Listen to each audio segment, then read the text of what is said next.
Play some intro music, Cyborg Jules, copyright free.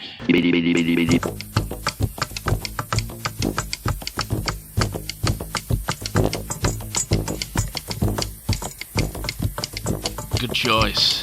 Turn it off. Welcome, Nigerians. Welcome one, welcome all to Poor Man's Redbar. I'm Cyborg Dave at Poor Man's Redbar, and it is a big fan of Mike Redbar David, who runs an internet show at redbarradio.net. And, in my opinion, with the exception of home invasion themed pornography, I think Redbar is the funniest thing on the internet. So I'm making my own version of it. Poor Man's Redbar. What's wrong with that? This is a show. This is my show. Just because I'm filming it on an Android doesn't mean this isn't a show. It's a show, and this is a studio. You might think this is my apartment. This is Cyborg Dave's apartment. It isn't. Cyborg Jules and I are actually homeless, and this is a derelict building, And, when the junkies move in, we move out. We just go back on the streets. So this is a studio, and this is a multimedia experience, just like Redbar. He has music, he plays videos, he does commentary. This is exactly what this is. This is a show, right? And I've got this. I always like to have the Cambridge Dictionary open on my computer. Now, before I show you the word studio and its meaning in the classic English sense, I have to start 3, 2, 1, free cam 8. Studio. Studio. Studio. A room with special equipment where television or radio programs or music recordings are made. This is a studio, technically. A room or building where dancing is taught or practiced. That's what this is. This is Cyborg Dave at Poor Man's Redbar. All right, this is exactly what I'm doing. I'm making a show. Anyway, I like to start with an anecdote. Something to get you in the mood, to be entertained. So what happened the other day, I went to High Life and bought a 6-liter bottle of water, right? I brought it home, and there was a goldfish swimming in it. I'll show you the picture later. There's a goldfish in my water. I'm not drinking that, so, flushed it down the toilet. Anyway, let's start the show. Now, what I lack in, fashion sense, in Redbar's fashion sense, and, personality, I make up for in, my wife, Cyborg Jules, and Redbar's infamous car crash sound effect. So, I got TV, I got everything I need, I got internet access, I got everything I need to make a show. And as is customary at the start of not just Poor Man's Redbar, but the good Redbar, I'm going to start the show by getting myself a drink. Now, as I said in the previous video, unlike Mike David, I cannot afford Jim Beam. It's slightly out of my price range, so I drink Famous Grouse, which is delicious. It's delicious, and it's the most popular whiskey on the planet. All right, my dream is obviously to get sponsored by Famous Grouse, so I don't have to pay for it anymore, but that's just a wild dream at the moment. Let's just hope it comes true. But anyway, I'm going to go get myself a drink, and while I do it, Cyborg Jules, play some copyright-free music.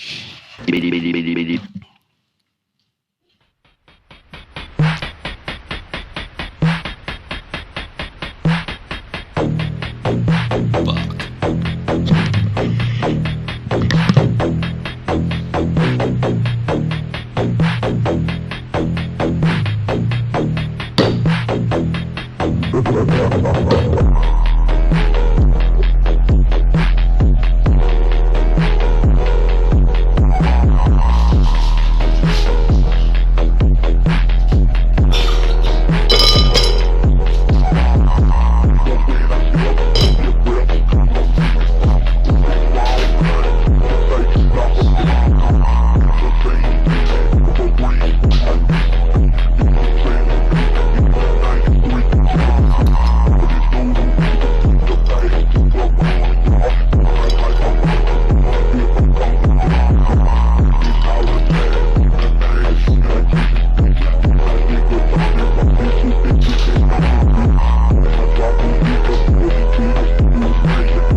Cheers, everybody. Welcome to Poor Man's Redbar with Cyborg Dave. Oh, delicious. Yeah, I'm Cyborg Dave. So what are we doing today? Well, I'm still recording, aren't I, in FreeCam 8. I'm going to pause FreeCam 8 now. Well, what we're doing today is this. Now, I'm going to carry on. My last video was about Jordan Peterson and an interview he did with Piers Morgan. I'm going to carry on with the theme of unusual science people, all right? And today it's Richard Dawkins, all right? Now, in my last video, I took a cheap shot at Jordan Peterson, as everybody does, by calling him a word associated with a certain member of the LGBT community. I called him gay on more than one occasion throughout that video. Now, that's low-hanging fruit, which ironically, if that fruit happens to be bananas, Jordan Peterson would be all over, because bananas are shaped like penises. But I thought about it. I thought, that's not fair. It's not fair to call Jordan Peterson gay. I was going to say Jordan Brown. It's not fair to call Jordan Peterson gay. This is what non-science people such as Cyborg Dave and Cyborg Jules calling non-science people call scientists gay, because they're just strange. We default to calling strange science dudes gay just because they're just so strange. And actually, they've got autism. They're on the spectrum, all of them, to a man. Richard Dawkins, Elon Musk, Mark Zuckerberg, Jeff Bezos, and of course Jordan Peterson. They're on the spectrum. Their minds are somewhere else. They're somewhere, normal people such as you, not me, because I'm a cyborg, but normal people like you cannot possibly fathom what goes on in the mind of an autistic person. All right. Jordan Peterson is a special case, because I actually do believe he is gay. You just have to watch that interview with Piers Morgan to realize, yeah, there's something non-heterosexual about his obsession with young men, and young men. That's his audience, just young men. There's no women, there's no hot chicks at a Jordan Peterson freak-off. It's all young men with mental problems, dressed up in suits, and it's strange. Just watch that interview. So I think Jordan Peterson is a special case. I think he is autistic, but he's also leaning over to the pink side. I really do. And looking into Cyborg Dave, where he looks into his crystal ball, he sees a future where Jordan Peterson goes to Las Vegas with a duffel bag, a particularly heavy duffel bag, gets a hotel room looking over a outdoor concert, and you know what he does next. 54 times. That's what I see in Jordan Peterson's future, but not Richard Dawkins. Richard Dawkins, he's just a little bit strange. Now I've got to look at the Cyborg. Jules has done a better job with the notes. I think. Oh yeah. Oh shit. I forgot to mention. Yeah, I am drinking. Right, I'm drinking. I'm having a whiskey and coke. But Cyborg Jules doesn't like me drinking on a Sunday. It's Sunday today. The reason she doesn't like me drinking on a Sunday, and the reason I shouldn't, is tomorrow we got to go to work. Cyborg Jules and I are members of the working class. We're not like these YouTube layabout to just upload a video and wait for the advertising money to come in. No, we got to work 14-hour shifts at the frozen meal factory. We stand shoulder to shoulder with the Filipinos, packing ready to eat frozen microwave meals, which are then supplied, which the mental hospital down the street is supplied with. Now, why do Cyborg, Jules, and I work in a factory? Beg your pardon. I'll show you why. Check this shit out.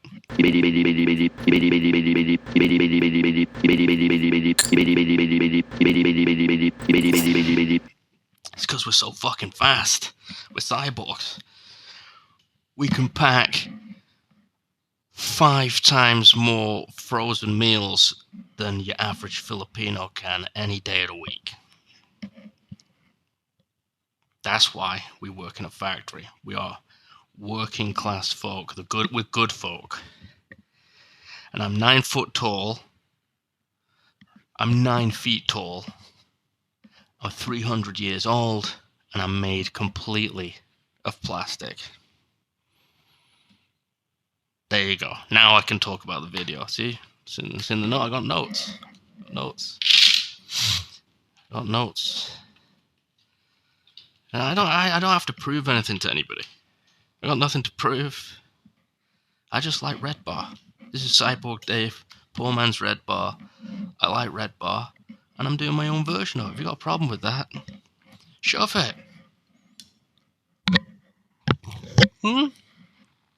Shove it. Where the sun don't shine. So anyway, yeah, calling Jordan Peterson a homosexual is a low-hanging fruit.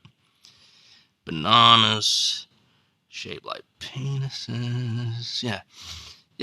Richard Dawkins is a science. So science guys, they're just weird. All right, and he isn't gay. Richard Dawkins ain't.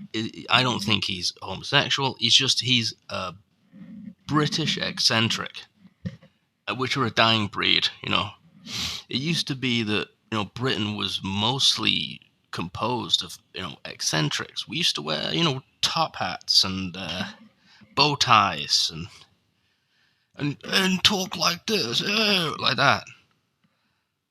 Being a British cyborg, I know. And so I don't think Richard Dawkins is homosexual. But Derren Brown, by his own admission, is. And that's completely cool, And it's not libelous to say that Derren Brown is gay. He is. Derren Brown, if you don't know, he's a mentalist. That's what he calls himself, a mentalist. So he performs tricks. He's a trickster to the core. And anyway, I found this interview interesting. Now, I'll cut to the thumbnail. Oh no, I can't. Okay, I'm going to cut to the thumbnail. I have to start FreeCam 8. So I'm pressing the FreeCam 8 button. Now. It's recording now. So this is the thumbnail.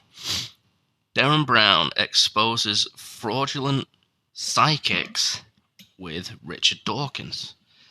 And now you see from the picture, we have this sort of, there's an image in the middle of a woman with a crystal ball. Which I was just talking about crystal balls. Maybe that's messed with my head in some way, subliminally. Now, on the left, you have Derren Brown looking confused and pained, almost pained. And you'll see why. This is Derren Brown's pain. Physical pain is the theme of this video. And look at Richard Dawkins, the sadist. He's smirking. Now, why is he smiling? Is it because he likes Derren Brown? I think he does. I think this is actually a very pleasant interview between two charming men. Good-looking men, as far as I could see.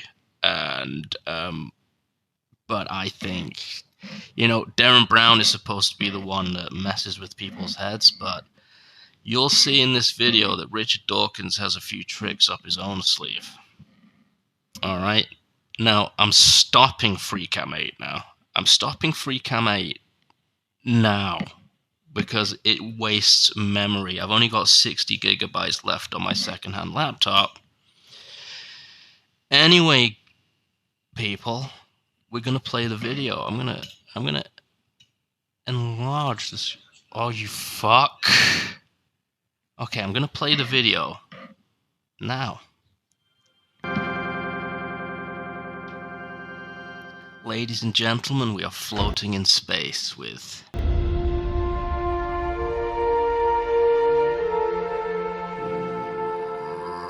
Richard Dawkins. If you're watching this on YouTube, you might have noticed that this episode is a week delayed. But if you want to get early access to our episodes, consider becoming a paying member. Just a strange guy. Like, you might have noticed that I'd uploaded this YouTube video a week late. I don't know, that just seems like a strange thing to say. I like it. I like Richard Dawkins, and I didn't think I'd like him. I've never ever watched any of his videos before, but I'm gonna start. I have subscribed, and I like him. He's your old school British eccentric. Let's keep watching. Poor man's Redbar. Blah blah blah. If you enjoyed this episode, please subscribe and share it with your friends. Thank you for all your support.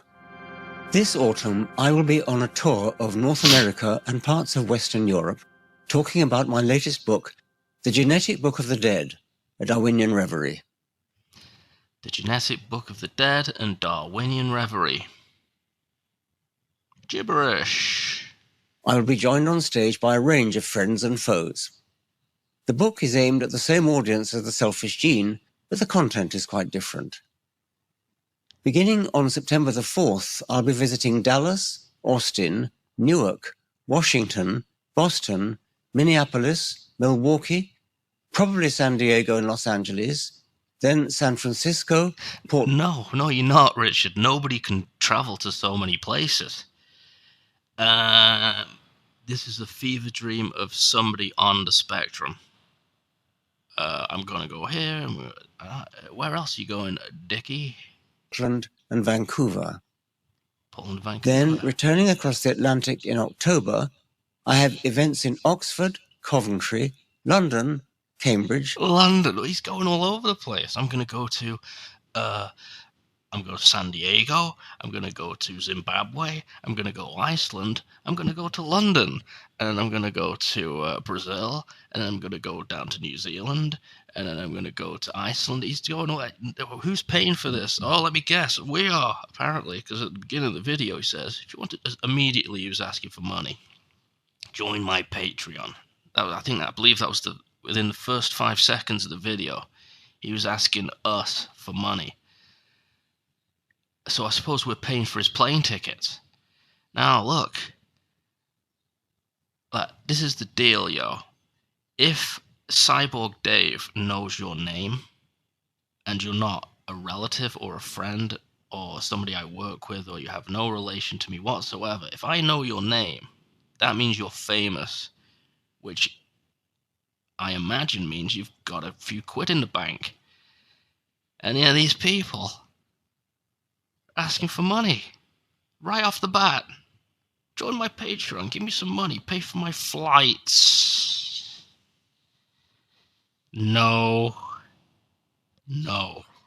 So I'm looking at it. Anyway, keep watching. Glasgow, Salford, Antwerp, Amsterdam, Dublin, and Belfast.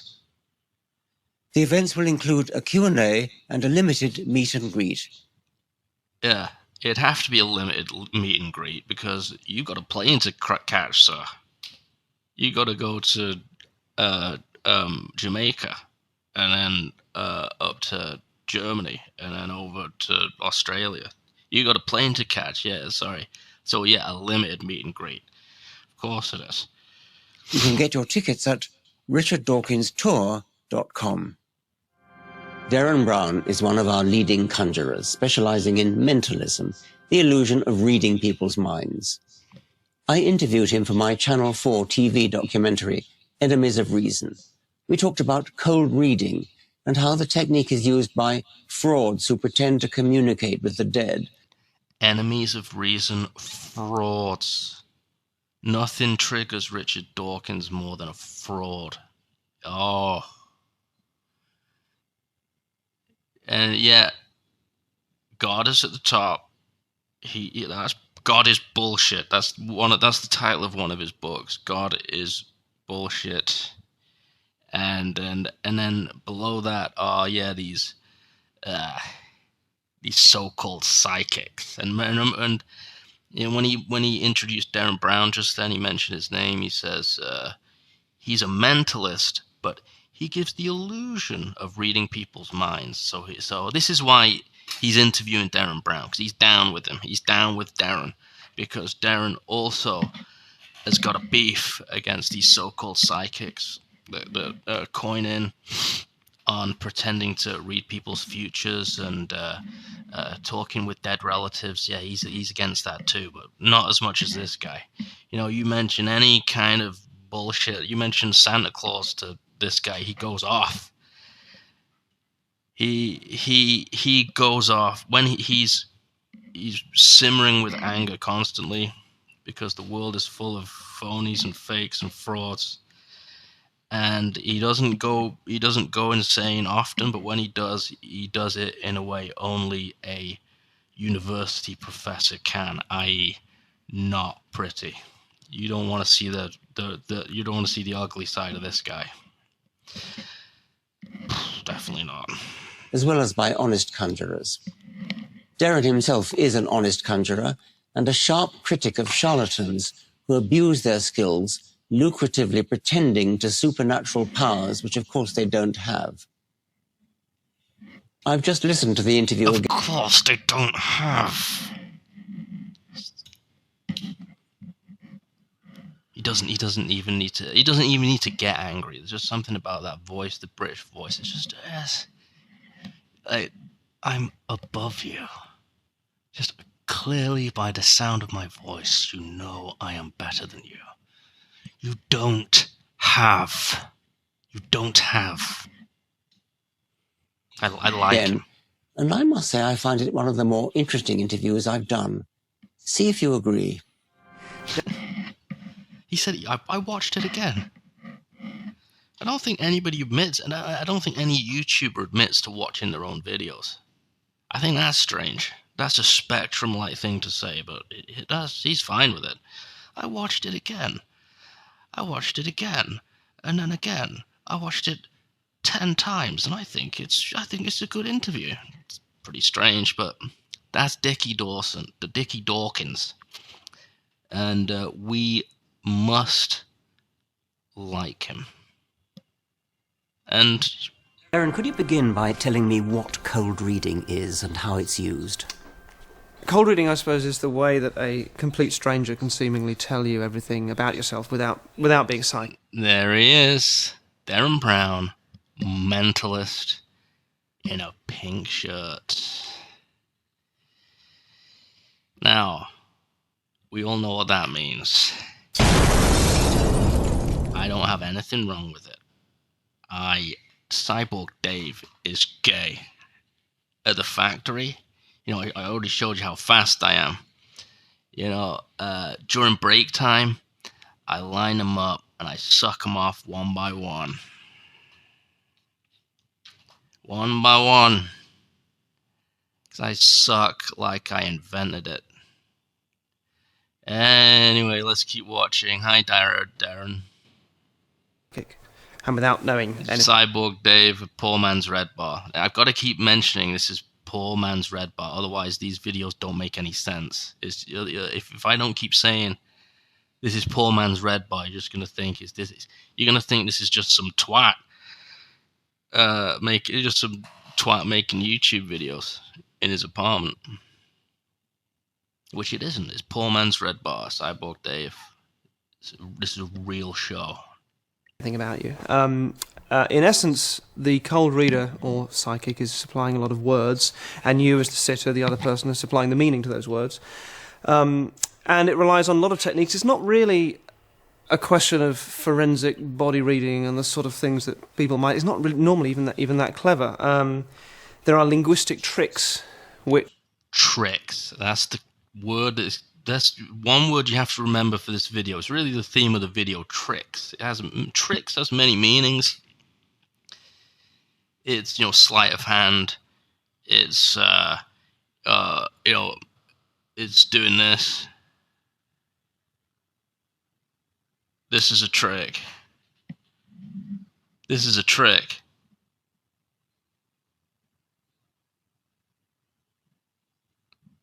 That's a trick, right?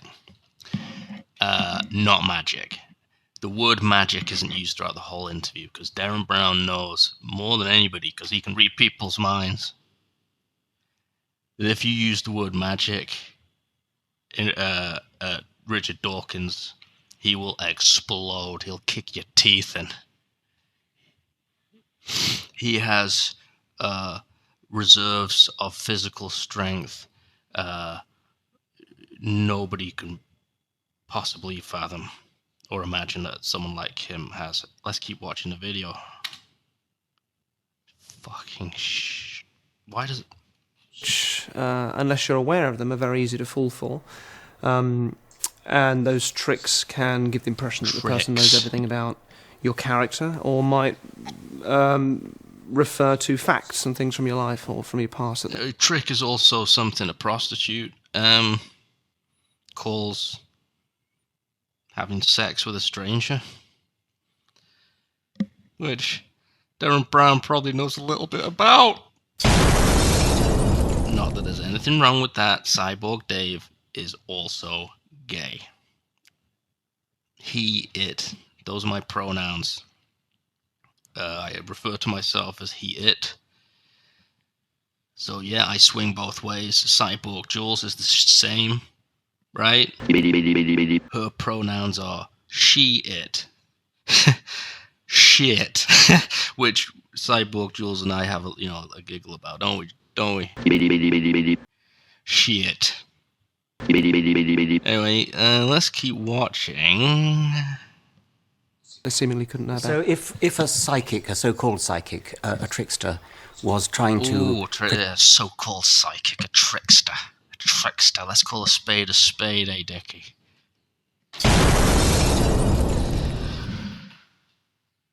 Right.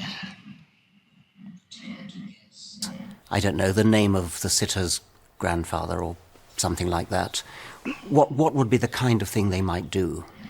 Well, very often, I mean, even guessing the name of a grandfather, if you back up, what tends to happen is that the psychic will, if it's with a group of people, throw out a name and say, I'm getting the name John or Albert or some name that's sort of suitable for the age group they're working with.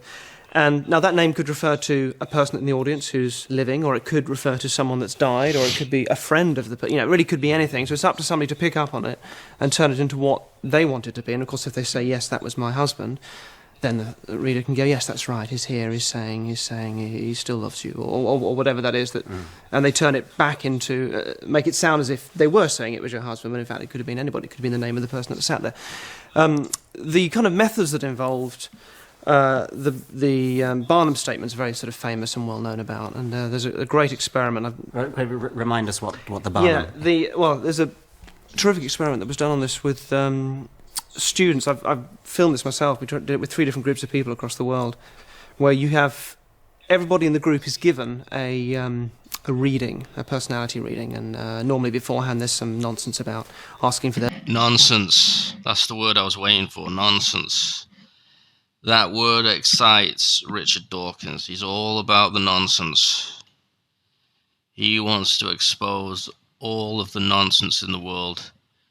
Because, look at the title of his channel, The Poetry of Reality. Isn't reality enough? Why do we need God to make life poetic? Reality is poetic enough. And you'll see, Richard Dawkins is a very happy man, not believing in God. Happy guy. Yeah, let's keep playing a video. No, What's the first timestamp, Cyborg Jules? 5 minutes 10 seconds. Yeah, it's already on 4 minutes 34. Alright, 5 minutes 10. This'll do. Or even met them, and the statements that fill those sorts of readings are generally Barnum statements. And Barnum statements are things which essentially apply to anybody. It's only part of the cold reading skill, but it's a major part of it. It comes from P.T. Barnum, the circus proprietor, who said, "We have something for everybody." Something for everyone, that's right. Okay. And famously, a sucker was born every minute. A sucker's born every minute. Which in Derren Brown's case means more.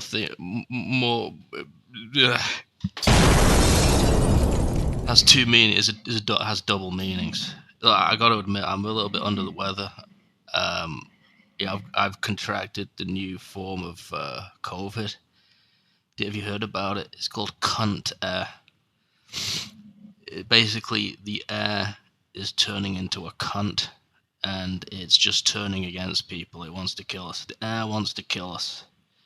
And yeah, the news is just calling it cunt air. And I've contracted it. I can see lights. I'm dizzy all the time. I'm on medication for it. Anyway, Derren Brown, a sucker is born every minute. Luckily for you. Because you're gay.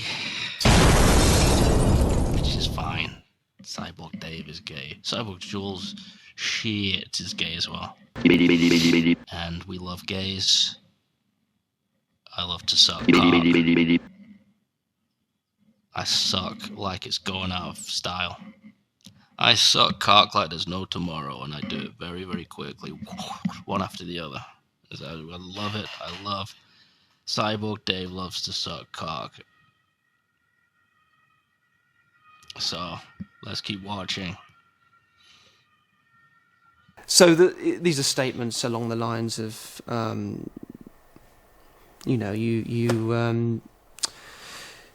you're somebody who you tend to keep people a little bit at bay, but when you're a caring person, you're a caring. You keep people a little bit at bay. There, you tend to keep people at arm's length. But when you allow people into that inner sanctum of, when they become your close friends. If they betray you, then that really hurts, and you're not saying anything other than you're closer to people that you're close to. Then it means nothing. Nothing. Yes. And horoscopes are the same. I mean, that they use the same principle. Because those things have to apply to anybody. Because there's no interaction going on. A horoscope or something given, when everyone's getting the same thing. There's no feedback. So you're simply relying on things that apply to anybody. What you can do when you're interacting with somebody is you can fork off from one way or another. You just told Richard Dawkins to fuck off. One way or the other, Dickie. You can fuck off. You got that? I say that. You can go one way or the other depending on the response you get. So if I said to you that... If I said to you, how about getting a fucking chair, Dickie? My legs are tired. Yeah, it looks to me like they aren't going to sit down at any time soon. Richard Dawkins... Yeah, this is the theme of the video. This is why I chose it. They stand up throughout the whole interview. It's a 55-minute interview, and there's not a chair in sight, not until the very end. And anyway, this is the question I ask you: is how long do you think it is before Richard Dawkins says, "How about we sit down for this?" Right? Let's see how long they stand up for. Even though I've already given it away that they don't sit down throughout the whole thing. But anyway, let's see how long, because this is. I believe this is how Richard Dawkins is trying to mess with Derren Brown's mind. So I know what you're thinking, Derren. Where are the chairs? Well, I'm just gonna leave you hanging, dude.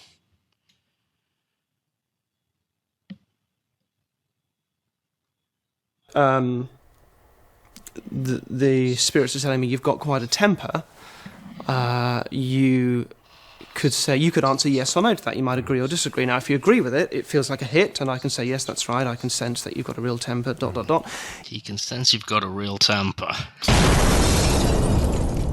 He sees it. Derren Brown, of course, he sees that in Richard Dawkins. He's got a temper. So, yeah, let's not mention the Loch Ness Monster. Let's not mention UFOs. Let's not mention ghosts. And let's definitely not use the word magic for this whole interview, because he will smash your face in, you Fnaccino.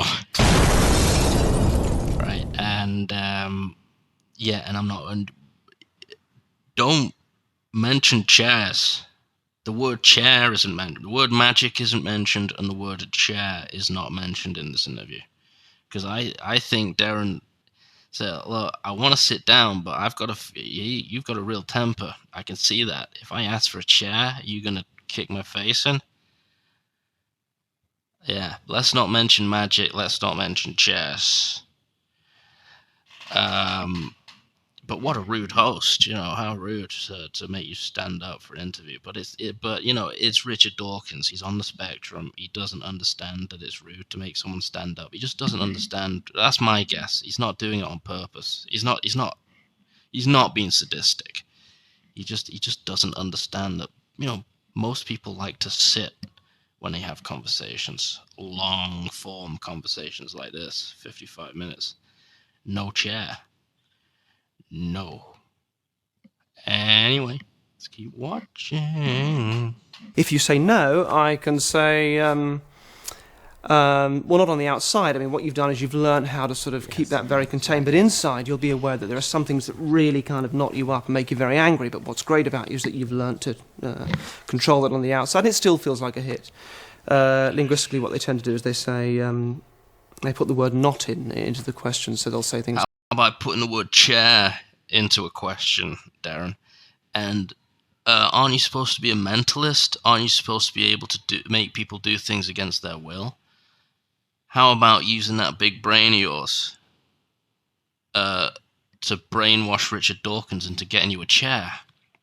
And I think he tries it later on. He does try to sort of slip the idea of chairs and sitting down later in the interview. And, we'll see. Does it work? This is the first time I've seen Derren Brown not get the upper hand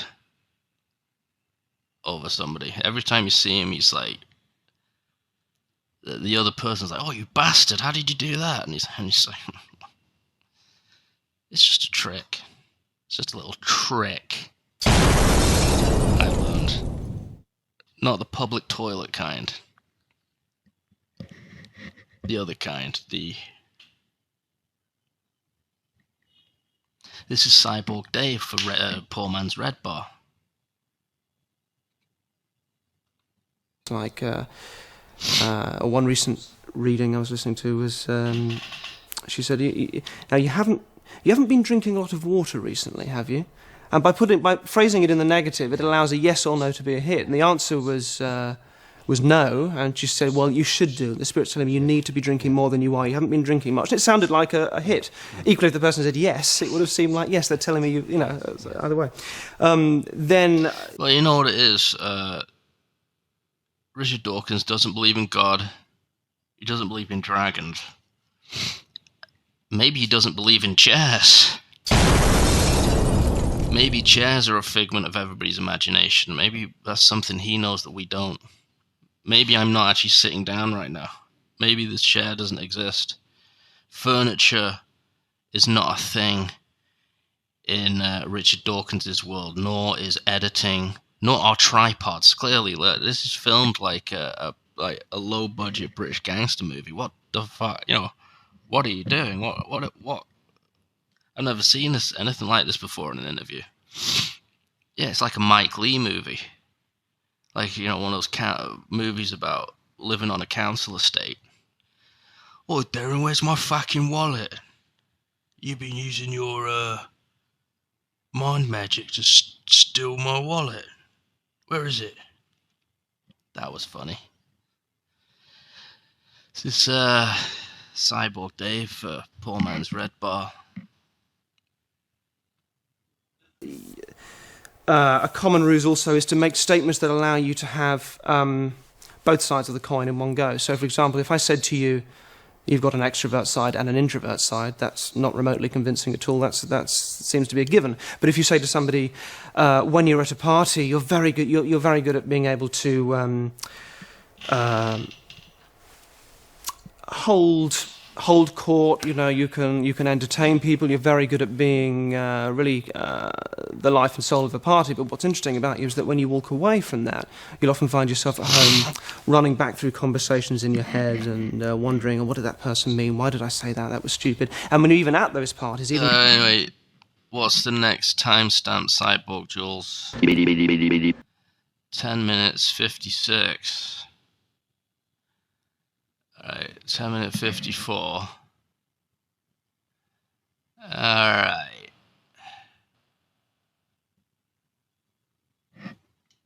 To get into the mind of one of the instructors on the training course. I mean, the instructors on the training course are teaching cold reading while dressing it up as though it was genuine. So they really are charlatans then. Charlatans. He loves that word too. Charlatans.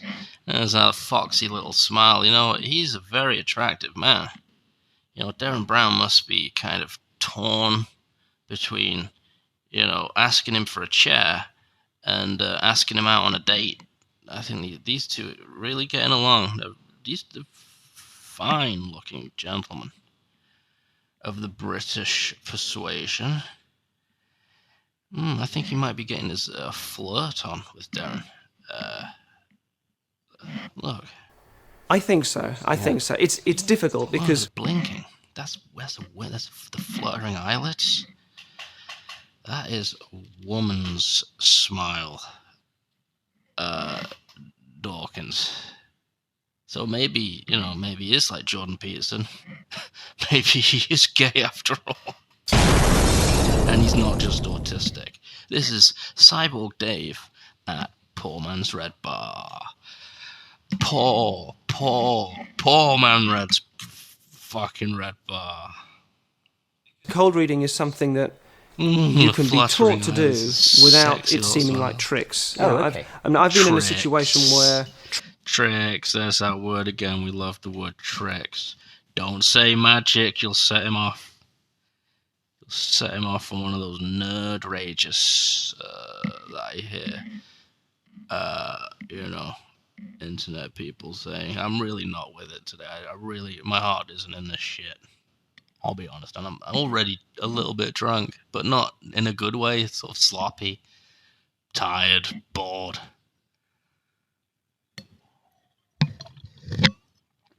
Yeah, I have no desire to finish it. I'll finish it and I'll get another one. What's the next timestamp, Cyborg Jules? Really? 11:50? Okay. Oh, I've already said it. Oh, no, I haven't. This is Cyborg Dave for Poor Man's Redbar. 11:50, that's alright. Alright. Shame, when they're learning it all together, they're still dressing it up in their own minds as the spirit world talking to them, rather absolutely. than... But all it is it's just being intuitive and being open and being... Well, just say what you feel. That's all it is. It's this whole thing of intuiting your way to... Say what you feel, Dawkins. Just say that you find me attractive and, you want to fuck me in the ass. And you know, I'm beginning to think Derren is noticing... he's noticing the flirtatious vibes coming off Richard Dawkins. I think he notices. What does that say? Science weirdos. Yeah, this is the other thing, right? So the close-up camera work, enlightenment and knowledge, which is a potentially disastrous way of thinking. As for what the teachers are teaching them, I can only imagine that the teachers who are maybe more media savvy, more sort of career psychics and mediums, are very aware of what's going on and very aware of what the tricks are. But it's difficult to tell. But yes, I've heard it suggested that sometimes these rather lucrative acts that people put on of psychic divination and things often start out as a kind of folie à deux, that that somebody and his partner or his father or something kind of manage to convince each other that they can do something that they can't, and they sort of rev each other up. Rev each other up. Doesn't that sound sexual? And yeah, I've worked it out. You know, science guys, these science dudes, Jordan Peterson, Richard Dawkins, there's a and others. They have an ego. They have this sort of an ego that's very un-Andrew Tate-like. And Andrew Tate just is doing it for clout. He wants to be seen as, you know, the top G and all that. Richard Dawkins doesn't see himself as a top G, but he sort of does in his own way, in his own on the spectrum science dude way. He does consider himself a top G, and all these. This is why you always have these guys lined up on panels arguing with each other. And it's just complete gibberish. They're arguing about, does God exist, the nature of reality. Neil deGrasse Tyson's another one. You put them in a room and it's just squabbling. They're all trying to really they have an ego, and it's not for clout. It's something a normal non-science minded individual such as myself, Cyborg Dave, a poor man's Redbar, could not possibly fathom. But yeah, this is why he has the camera like zoomed in on his face. He wants to be seen, and he's practiced that little smile, that cute little smirk. He's a silver fox.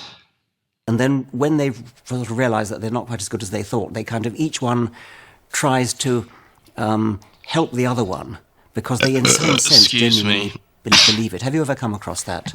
And are you talking about psychic performers? So I think I'm talking about good camera work.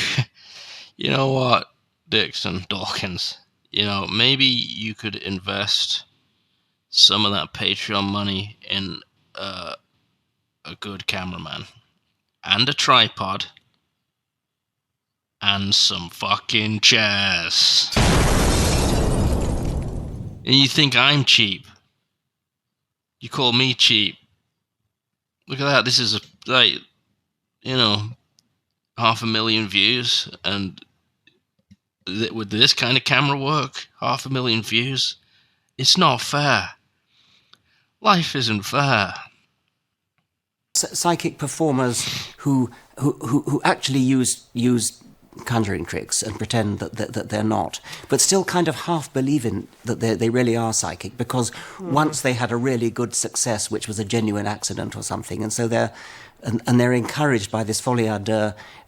Which is the title of the new Joker movie, which I think was brilliant. Joker 2.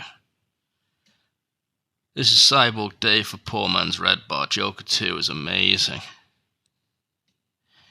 So what's the next timestamp, Cyborg Jules? 1334.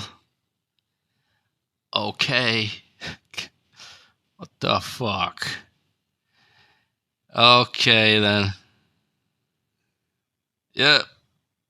I think the more common route, I think there are two common routes. One is the magician who crosses over to the dark side. Over to the dark side. Who knows what he's doing, but realises there's more money to be made in psychic readings than there is in doing tricks. We all know examples of that. We all know examples of that, but there's plenty of that around. Yeah. The other route, the sort of the stage medium, going back to sort of Doris Stokes very famously, are sort of normally from showbiz stock, have normally been taught the skills by people from that world that just see it as part of performance, as part of showbiz.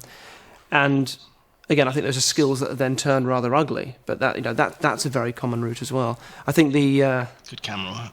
Very rarely, I think, is there any real belief in it, other than the fact that if you are spending your life lying to people, how do you deal with that other than rationalise it in your own head after a while and decide, well, I do kind of believe in it, and I do believe that intuition, it may not be psychic, but I do believe that I'm intuitive, and that maybe that does give me an insight and it comforts people. And you start to rationalise it and maybe create a sort of a loose belief around it that follows after the fact. But I think very few people get into it at that level from any kind of sincere beginnings. And they do. That to me sort of explains homosexuality. You know, you talk about, you know, you fool yourself into, you know, maybe I do like performing oral sex on members of my own sex.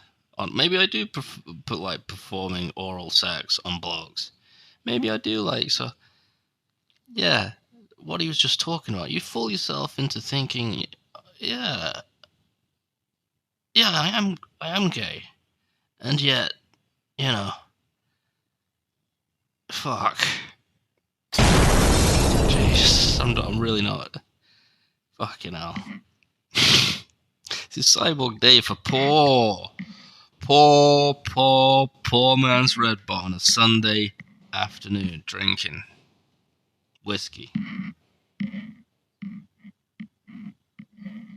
Cyborg Dave sucks dicks like there's no tomorrow. What's the next timestamp, Cyborg Jules? 1508. That's... Oh, we're gonna watch the whole fucking thing. Like the other video. That was nearly 2 hours long. You know, what a pain in the arse it was editing that piece of shit. Alright. But it's not funny. If you're morally really not too fussed about it, you know, it comes down to, you know, a lot of the justification that psychics give is that it comforts people. It comforts people. You know what else comforts people, Richard Dawkins? Chairs!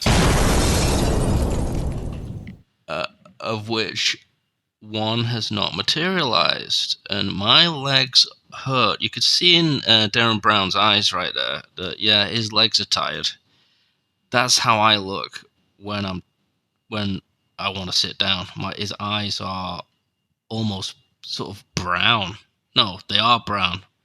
The whites of his eyes are sort of turning in the same color as his.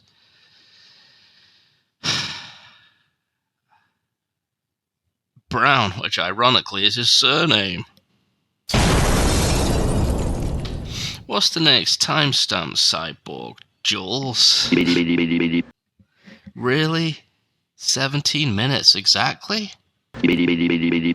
Wow.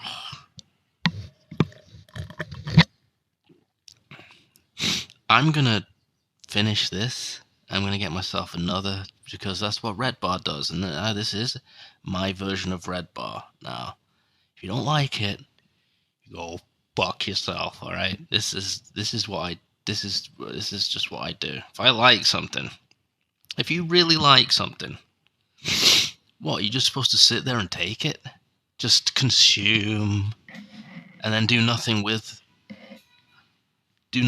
Like when you eat food, your body uses what it needs, and then you shit the rest out. And this is what I'm doing, basically. I like watching Redbar. I'm taking the bits that I like, and I'm shitting the rest out. That's what I do with everything. I am a creator. I'm a content creator. No, you don't agree? This is Cyborg Day for poor man's Redbar. I'm a content creator. Yeah, you don't think I am? What is it? Scotch Mist? Yeah, I said I was going to get a drink. Now, last time I paused the video, but it fucked up the audio syncing. It spent me a week editing that piece of shit. A week. Like, into the wee hours. Cyborg Jules and I. And then we had to get up like 2 hours later to do our shift at the frozen food for mental people factory. And yeah, I'm tired. No wonder I've got cunt hair. This new strain of COVID, cunt hair, it attacks the weak. And I'm sorry to, I admit, I'm ashamed to admit it, but yeah, I'm a weak cyborg, you know. This is how Cyborg Jules and I ended up on the streets. We used to work for IBM. They chucked us out. Yeah, we just weren't functioning properly.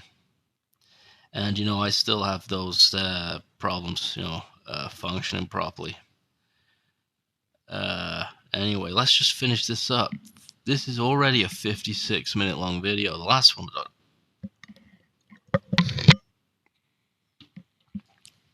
gonna get another drink, but I'm not stopping, and I'm not editing.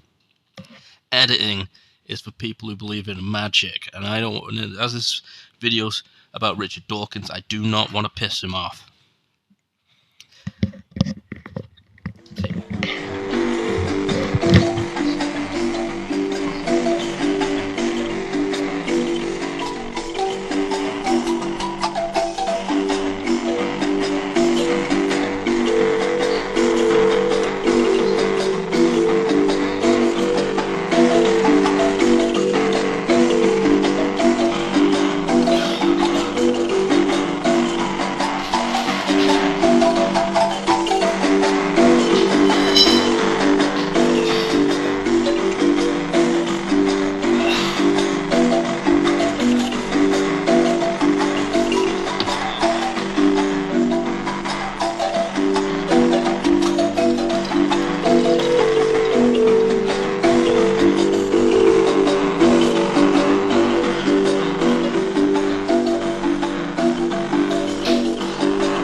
Right, let's carry on. Alright, she's Cyborg Jules. 17 minutes. Alright, now, this is where the notes actually get quite organized compared to last time.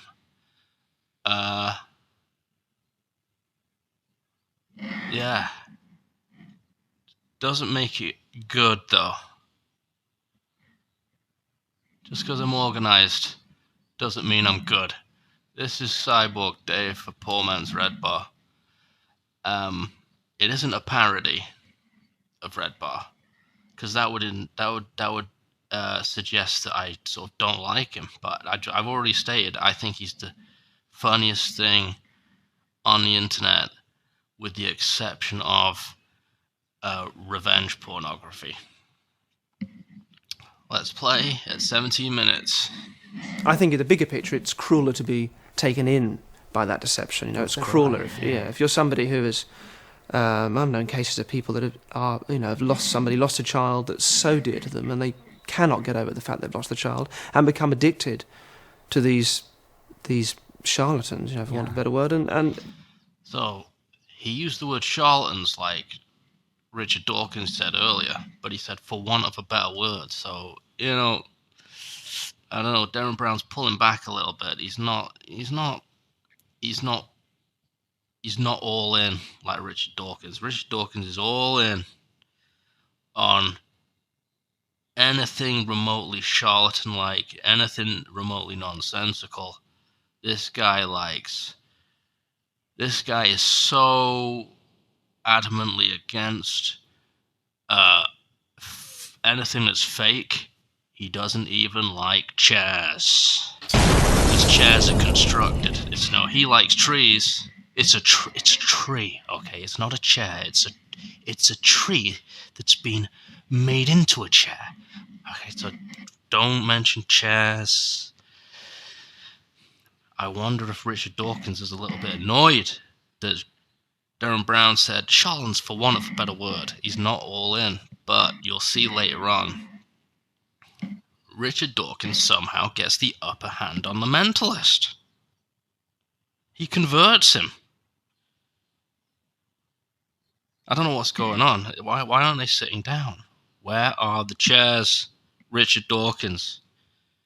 Interviews are conducted on chairs, and Derren Brown is clearly uncomfortable now. Before he was smiling at this silly little man, and he thought he was cute. Now It's not funny anymore. I want to sit down, Richard. Give me a chair. That to me is as cruel as it can be. Now, how you handle, I don't see it as a mission to, turn every believer into a non-believer. But I think it's important to get that message out so people can take it on board and understand it and have more information. Because if you have more information, you can make better decisions. But on an individual basis, I think yes, you have to be terribly sensitive in how you handle that. And I think you have to be sensitive about how you handle it. I think we all know what he secretly means there. This is Cyborg Day for Poor Man's Redbar. Gotta keep reminding you, otherwise you'll think, what the fuck is this shit? It doesn't make any sense. Like I said, for the risk of repeating myself and pissing everyone off, all of my thousands of viewers, I gotta keep reminding you, this is Poor Man's Redbar. It's my version of Redbar. Alright, I've said it. So, now, what's the next timestamp, Cyborg Jules? Let's get this fucking thing. 17. There's many pages. 1757. Alright. Just, that's 14 seconds away from this clip. What? How anal are you? Oh yeah, that's a silly question. Live with it. I don't know. I'm going to go to a seance where a medium will no doubt call up dead relatives of people in the audience and things. I'm going to go to a seance. He's going to crash a seance. This guy's like an anarchist. This guy's a disruptor. He seeks out frauds and phonies and nonsense, and he crashes the joint. And he just says, he tears the place up and says, "This is bullshit." That's how he spends his free time. That's what gets his rocks off, and I'm all for it. I'm all for it, dude. I like you, Richard Dawkins, because you are a classic British eccentric nut job. And there needs to be more of us. Not that I'm a classic eccentric British nut job, but, I admire that in people. I admire mentally unhinged people. This is Cyborg Day for Poor Man's Redbar, and I like the mentally unwell. It was always my ambition to be classically mad, and I'm halfway there. I don't think I'm gonna get any more sane the older I get. But you don't care about me, do you? Let's move on to 2110. Cyborg Jules. Yep, 2210. 22.6, okay? Just 4 seconds off. Yeah? You sure? Alright. He's not. He's saying very little and waiting for the feedback and then throwing back. What you'll see is, far from it being all vague or saying things that apply to just everybody, you'll get very specific details being thrown at you. So I'm seeing a pair of cufflinks with a sort of a red jewel or something. Something really quite specific. You know what you're not seeing, Derren? A chair! You're not seeing a chair. You're seeing all this other stuff. You're not seeing a chair. No chairs in this house. Let's keep watching. And normally the person doesn't quite make it fit, but then the medium will keep on pushing and start to turn into something else. So it's definitely some jewellery. It's definitely showing me jewellery. You're not showing me a chair, though, are you? Are you, Richard? Where's that fucking chair? No chairs in this house. Where is that fucking chair?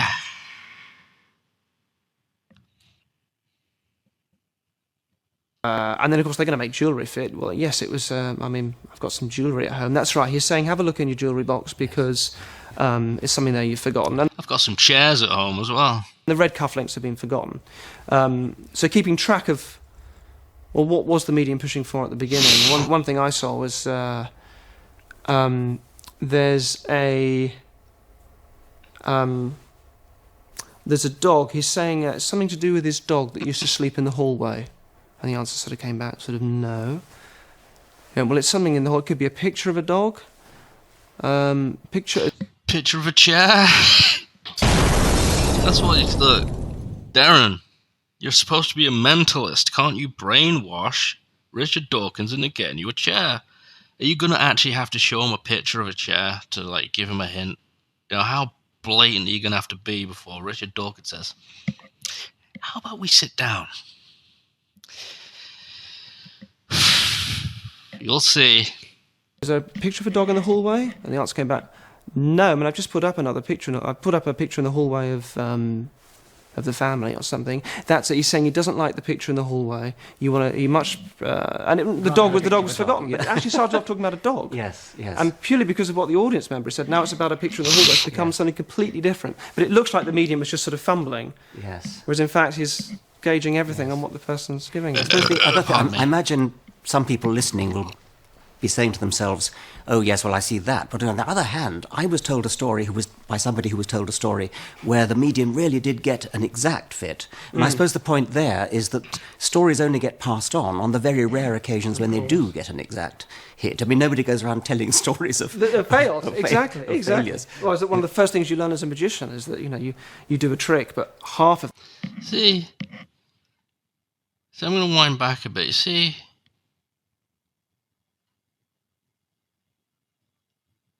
wait a minute. Oh, I'm going to fuck up the syncing. I'm going to fuck up the syncing of the video. Nice one, Cyborg Dave. I've gone back because I missed something pertinent.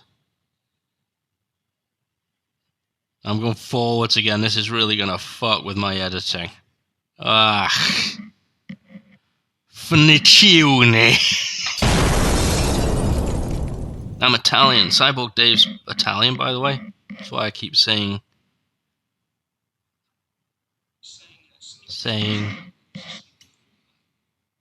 I've gone back, sorry. Oh, no one's going to watch this video. There's no picture of nothing, man. I've completely missed it, because the point is... Oh, no, I'm not. Oh, God. Alright, oh, God. There he is. There he is, just this. This is what I just wanted to show you. Look at him. He's happy. He's a genuinely happy, friendly guy, right? I always thought he was like an asshole, like Jordan Peterson, who was a complete ass. Look at him, man. He's cool. What great company. What a great dude. You do not need to believe in God to be happy. That's what that says to me. You don't need God. There's enough poetry in reality. You do not need God. All right? Now, maybe I'm wrong. Maybe it's not because he's an atheist that he's happy. Maybe this no chair thing is really, cracking him up. I'm going to make Derren Brown stand up for this whole interview. And he hasn't got the balls to ask for a chair because he knows I has a temper and I'm likely to go off. He's smiling. He's smiling. Oh. And he's a handsome man. Just goes to show you don't need to be young to be fuckable.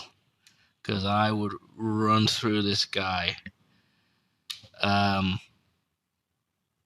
like a javelin flies through the air. Oh, this is poor man, poor man's Redbar. See, he's funny. I'm not funny. Like, check out the real Redbar. and you'll see what this is all about. And maybe you might even see some humor in how shit this is. You know, if nothing else, you know, you got to admire how shit this video is, right? Is that not funny? Making shit YouTube videos, I think it's funny. Well, I don't know. The litmus test for a good YouTube video is that you would watch it yourself. And I'll be honest with you, I don't think I'm gonna watch this after I've edited the fuck. You know, God, Jesus, I'm not in this. I'm not into this. I'm not feeling it at all. The trick happens afterwards when that person remembers it and then wants to tell somebody else in a way that... What's the next side? Fuck. What's the next time code? Cyborg Jules. Yeah, you know, can you turn your voice down? It's fucking louder than everything. Alright. You know, this is a derelict building, like I said earlier. She's in the bathroom. The bathroom doesn't have it certainly doesn't have a bath in it, but it doesn't have, you know, your basic bathroom like facilities. It doesn't have a toilet, for instance. It doesn't have a sink. It doesn't have a shower. It's just a hole in the ground. She's like teetering on the edge of falling into the room downstairs, which is just covered in excrement and piss, because that's the only place to do it in this place. Shit, and the junkies as well. There's needles all over the floor, crack pipes, glass dicks, which seems relevant at the moment. Glass dick time. This is Cyborg Dave for Poor Man's Redbar. What's the next timestamp, Cyborg Jules? 2552. Alright. Now we're cooking with gas. During the making of this program, I've talked to a number of psychics and palm readers and people like that who've sort of done me. Done me. We all know what that means. And what slightly disappointed me is that they got spectacularly bad results. I mean, spectacularly bad results. I know the feeling. This is Cyborg Dave for Poor Man's Redbar. I thought at least they'd be good at it, and that they would sort of get a reasonable number of hits. And bearing in mind that what they are is like some kind of conjurer. Hits. Why do they call them hits? It sounds, you know, sounds gay. Ow. Hurt my fucking finger now. Alright, what's the next time stamp, Cyborg Jules? 27:55. Okay. Turn it down. Now, voice. It's too noisy. Sorry, but Jesus. 27:55. Alright, 27:54. 1 second behind. Is that good enough? Yeah? Alright. Okay. We'll talk about it later.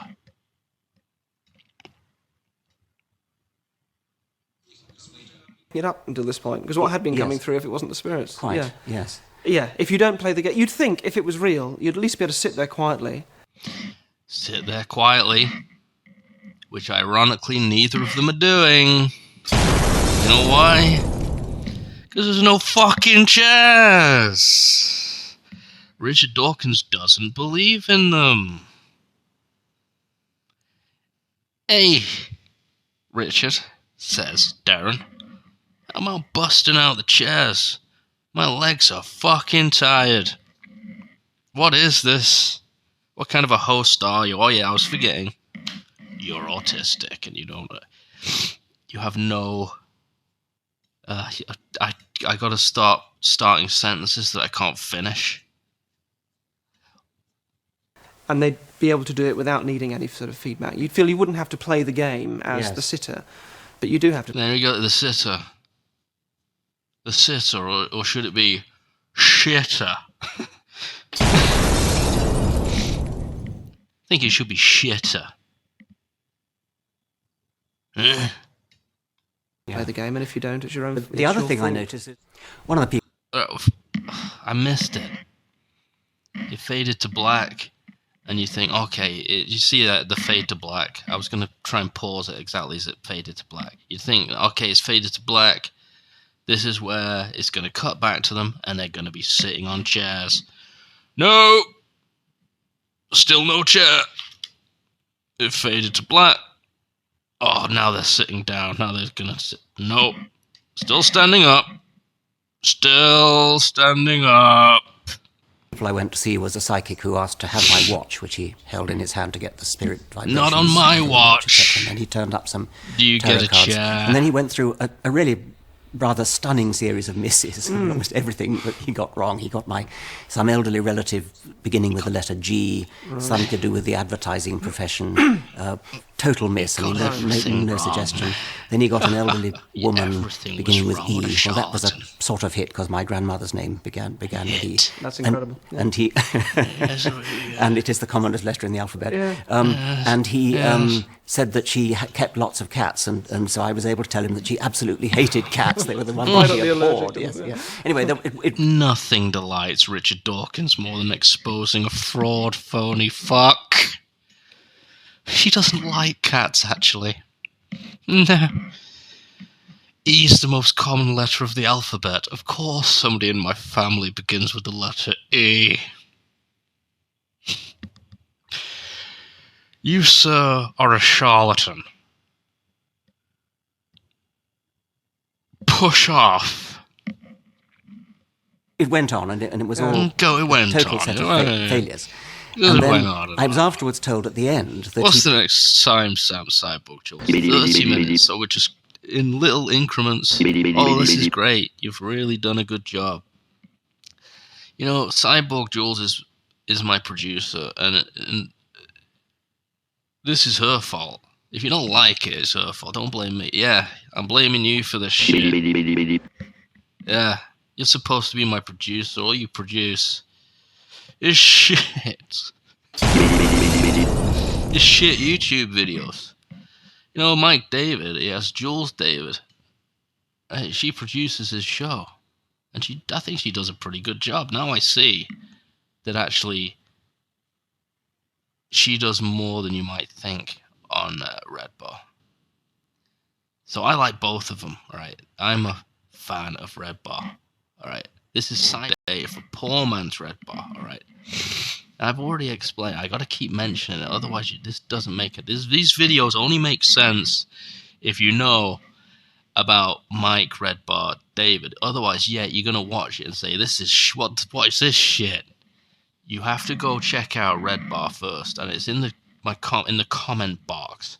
All right, I put a link to redbarradio.net. Go watch some of that, and then come back to this, and you'll see what I'm doing, and you'll find it so much more entertaining. You say, "Oh, now I know what Cyborg Dave is doing. He's like Redbar, but a poor version of it. That's hilarious. That's hilarious." Next timestamp, Simon. 30 minutes, alright. 30 minutes. I'm gonna beat you senseless after this. I'm gonna take a spanner to your ass. How do people get started in a profession? Do they come out of show business, or does it run in families, or what? What a bullshit question. That is what we call scraping the barrel. You know, it's 30 minutes into a 55-minute interview. We're past the halfway mark, thank God. But the end of this couldn't come sooner. Yeah, that was some bullshit question. And annoying questions annoy people, surprisingly. You know, yeah, surprisingly enough, if you ask somebody a stupid question, it pisses them off. I don't like being asked any questions.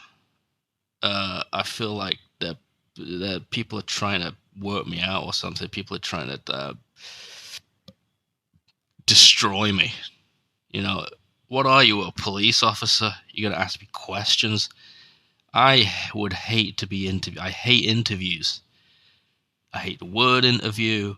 I hate the act of interviewing. But especially so when someone asks a stupid question. I can't remember what Richard Dawkins just asked, but it was crap. And it's gonna piss off Derren Brown because now he's thinking, look, man, if you're gonna ask shit questions, at least get me a fucking chair. Or let me get the fuck out of here so I can at least sit down in my car or wherever, however, on a taxi or an Uber. Or don't need to say that, Cyborg Dave. Just end the sentence. End the sentence. Let's keep watching. This is Cyborg Dave for poor man's Redbar. A lot of the sort of stage mediums, successful career mediums, going back to Doris Stokes, who was famous a while ago, and even quite a few around nowadays come from show business stock, and have learnt their skills undeniably from, I know the teacher of one of the very famous modern psychics who's absolutely taught them as fraudulent techniques, and is upset with him for passing them off. Ask a crap question, get a crap answer. It's real. I won't say who it is, but and the other route is from magic, from being a magician and getting into the area that I'm into, which is sort of the sort of psychological mentalism it's called. But then realizing that you can step over the line and pretend to be doing it for real, and there's a lot more money in that. So yeah, so there is more money if you pretend to be something that you're not. There's the moment you're saying it's real. The moment you say it's real, you're tapping into something enormous in people. Yes. And there's also the paradox which we talked about before, that you're then subject to actually less scrutiny. Yes.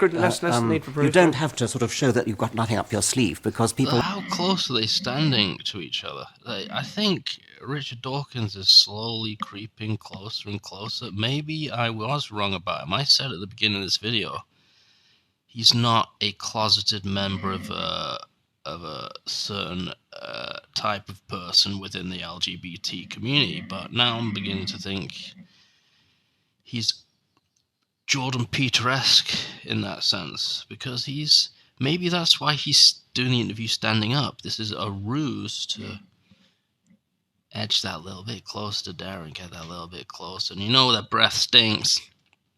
British people, they are within breath smelling distance, and British people have horrible breath. Can you imagine what my breath smells like after drinking this? Nearly fell off. Can you imagine how horrible my breath is?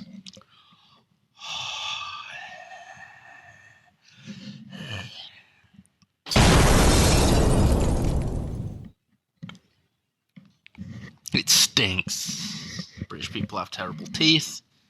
Everybody in the world knows that, and with terrible teeth comes revolting breath.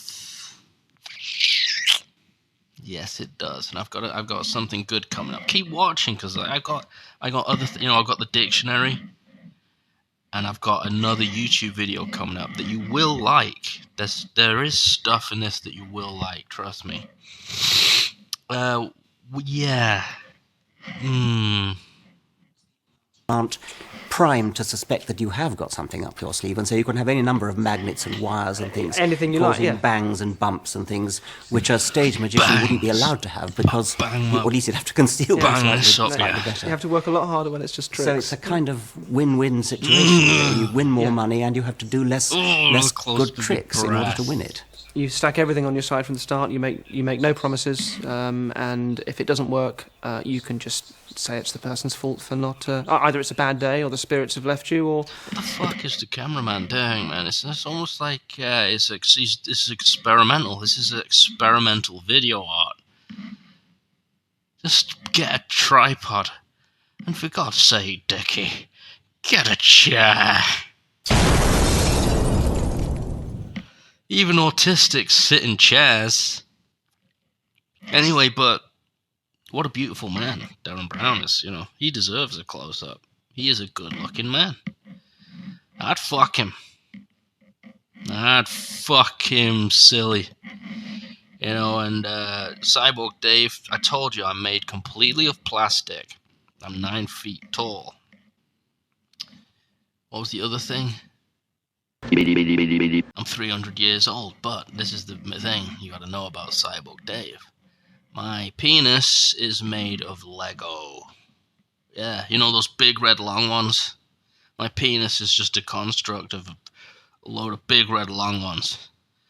And there's this sort of square hole in my groin region. I just plug it into, and then off we go to the races. Ain't that right, Cyborg Jules? When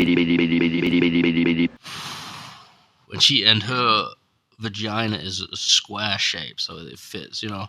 They say round things don't go into square holes. Well, luckily my penis is square and her hole is square. And we have a great time. No balls. No balls. Just penis. Which is hardcore. Just imagine. There's no balls, man. No balls sex. That's what cyborgs. That's the future. That's your future. My present is everybody else's future. Did you know that? What's the next timestamp? Cyborg Jules. Down. This is Cyborg Dave. Poor man's Redbar. Right now. What now? What's the next timestamp? Cyborg Jules. 3255. Fuck's sake, man. You gotta do a better job. There's too many goddamn timestamps. There's 4 more fucking pages. This video's already an hour and a half. It's gonna be longer than the last one, and that was shit.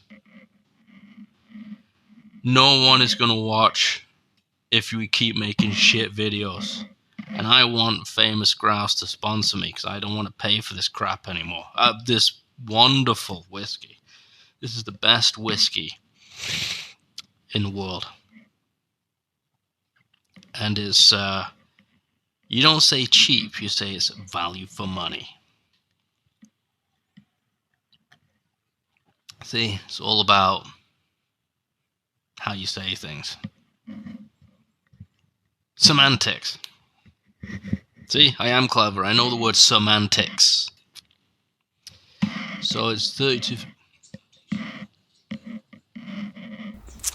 I think the psychic industry has been around for so long. It's by no means is it a modern phenomenon. Very big in the 19th century. Huge in the 19th century, yes. But in its way, always sort of been around. Always been around. And the spiritualists of the 19th century that were making tables rise in the air and tambourines bash around in the dark are now, because since infrared photography was invented, and they were called out. Did he just say chair?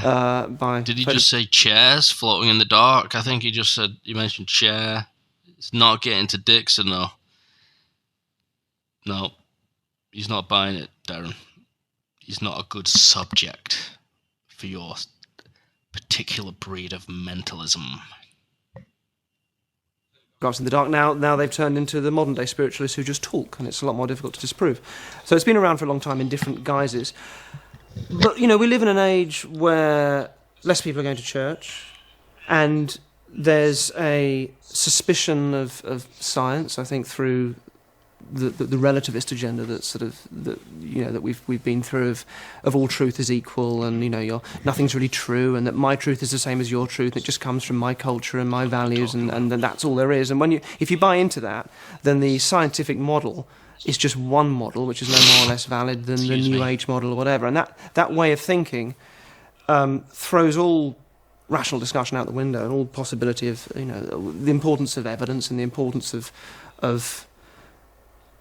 discussing these things as adults out the window, and you're sort of left with a culture where everything's as valid as everything else. So of course that's going to perpetuate an acceptance of alternative medicines, obviously, which are huge now, and belief in these psychics and charlatans, and that industry as well, of people that realise it's a fairly easy job to get up on stage or sit one-on-one with somebody in their front room. Sit. Dawkins, I said sit. You getting this? Is subliminally getting this chair? Sit. And charge whatever to trample over your memories of a child that you've just lost. I mean, it's Yes. revolting. Ooh, revolting. All right, I think, yep, Dawkins has won this interview. He's won it. He's now using his rhetoric. Charlatans, he said charlatans, and then he said revolting, and he mentioned chairs. But Dawkins is getting one over on Derren Brown. I've never seen this before. Derren Brown is the one. I remember Joe Rogan interviewed him, and Joe Rogan looked terrified. It's like, what's he going to do to me? It's the whole thing. Maybe that's another video I could make. Actually, let's not. But, yeah, this is the first time I've ever seen Derren Brown sort of like you say, look, I'm not going to fuck around with this guy. Every other interview he does with everybody else, he will pull a stunt on them, he'll pull a trick on them and just completely mash up their heads. He ain't doing that with Richard Dawkins. For some reason I don't know. Maybe he respects him. I think he's just afraid of his temper. I can see you have a temper. Remember he said that? Oh, he has a temper. Like I said, those university professor tempers that look so placid and, educated and pristinely dressed. They dress in their suits and ties. But their energy is not stable. They're filled with unstable energy, these science guys. And they will go off one day, like I told you. I see in my crystal ball. You can't see it. Cyborg Dave can see things you cannot see.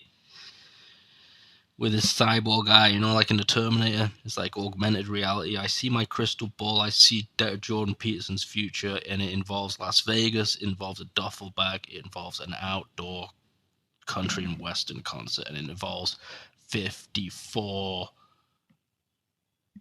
shots.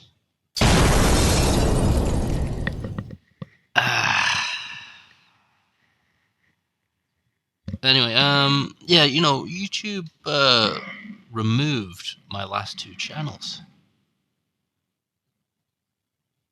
They just removed the channels. Cocksuckers. And how long until they remove this?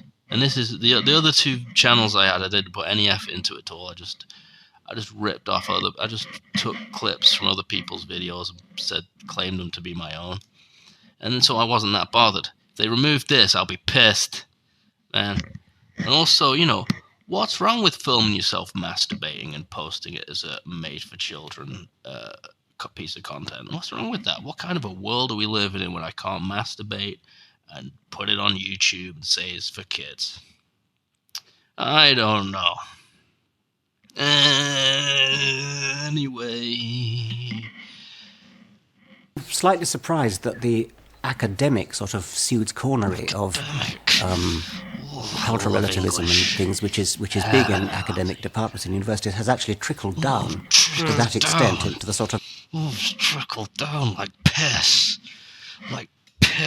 down the crack of my arse.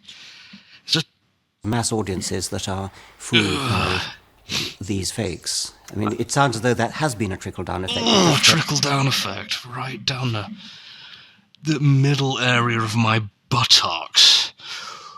Oh. They're not aware of it or something like that.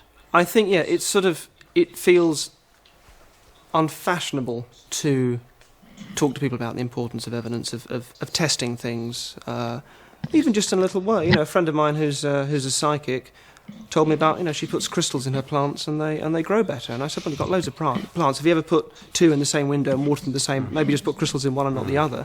And I did that, and I don't think that's being nasty or rude. It's just kind of curiosity, isn't it? And but that was being very... Did you take offence at that? A little. I was being Western. Yes. I mean, I've actually noticed that people have taken offence when I've made the very gentlest and mildest suggestion of God not existing. Just a gentle, mild comment that God doesn't exist and everything you believed in, everything you've been taught by your parents has all been a lie. Just the mildest suggestion that your whole life is bullshit. Yeah, people seem to take offence to that, don't they, Dickie? I wonder why. Yeah, what is it with these people? something just beginning to approach a sort of test. Well, it's curiosity, really, isn't it? I suppose one person's curiosity is another one's... you're full of shit, is offending somebody else. But I think, yes, there is... The trickle-down effect is interesting. I think it's... Here's the trickle-down effect. The trickling of sperm down the shaft of my throbbing, hard Lego cock as I pound it into your gaping, brown manhole. Manhole, which is a real word. You want to look it up? Let's not. It's always been there, but I think there is... I think with the TV as well, it's become a big thing on TV, and with the amount of TV psychics and mediums we've had, that's brought up a whole load of career mediums and psychics that now can easily get a spot on TV, or cheaper to hire or cheaper to go to than the really famous ones, and it's just become an industry that we're more aware of now. Do you blame television, whatever they call them, commissioning editors and people like that, for pandering to this sort of thing? I mean, going after ratings by giving airtime to what they must know are fakes and charlatans. Fakes and charlatans, beg your pardon, sorry for that. Fakes and charlatans. You know what?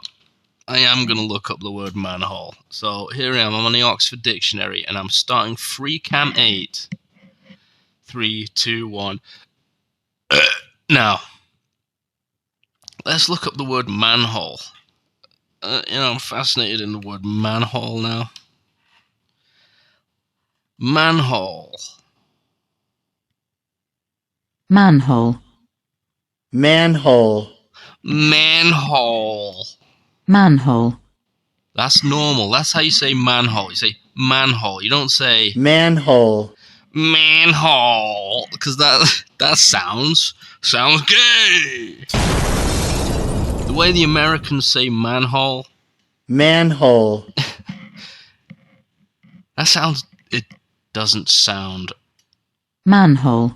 That's how you say manhole. All right. A covered opening in a road that a worker can enter in order to reach underground pipes, wires or drains that need to be examined or repaired. Let's change this sentence. In my eye, a manhole is a covered opening a worker can use to enter underground pipes. Manhole. Ooh. Cyborg Dave is getting hard. Manhole. The number of manholes baited varies from year to year, means nothing. What expected value is total number of hits divided by number of manholes, R100. True alpha equals 0.0132. Boy, am I glad I looked up the word manhole. What is the next timestamp, Cyborg Jules? Now, finally, we're skipping 4 minutes. This is the most I've skipped in this video. 4 minutes. Thank you. Finally. This is what we need more of. So we need to skip more of this shit. Cyborg Jules. But you know what? This is crap.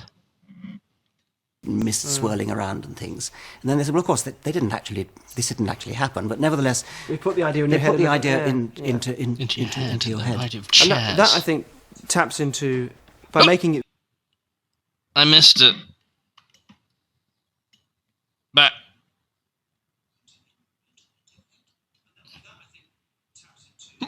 there it is. Is that a chair? That looks to me like a chair. So maybe they do exist, Richard.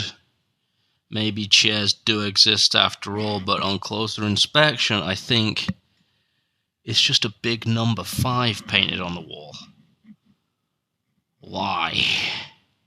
God, these science people are strange.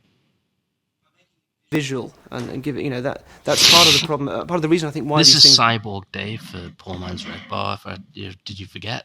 Did you forget that that's what you're watching? It's not just some bullshit. It's not just some ass clown thinking he's a YouTuber, thinking, he's gonna.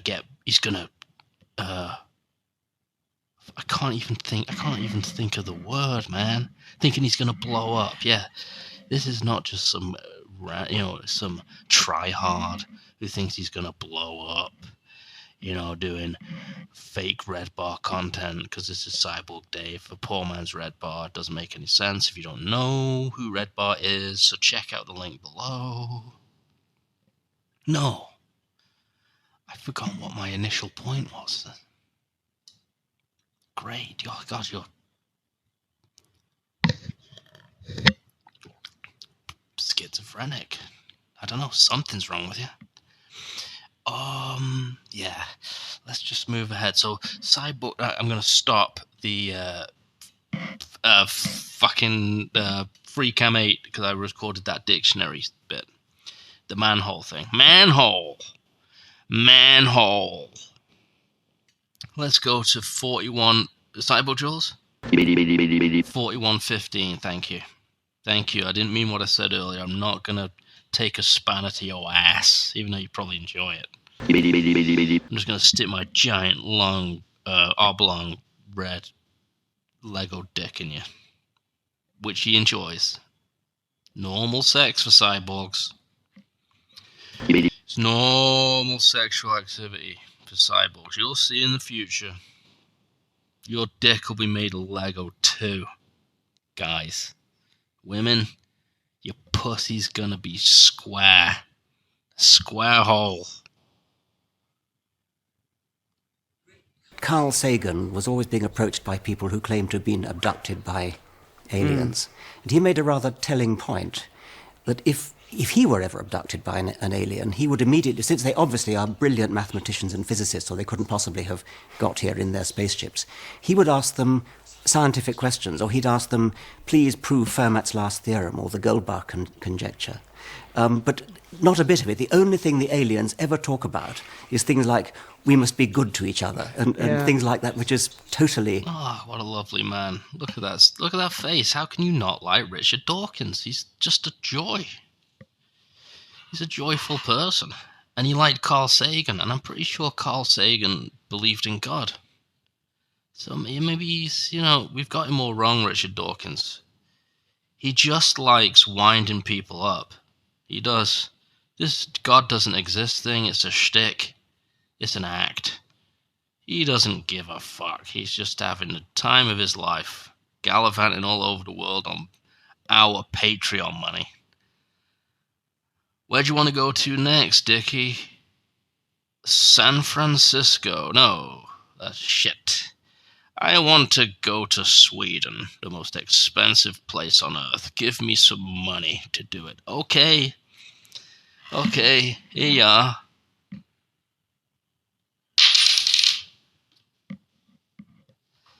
Yeah. Unoriginal. And it occurred to me that if I were to listen to a medium calling spirits of the dead, wouldn't you, if you're talking to a dead person via a medium, wouldn't you ask them things like, well, what's it like being dead?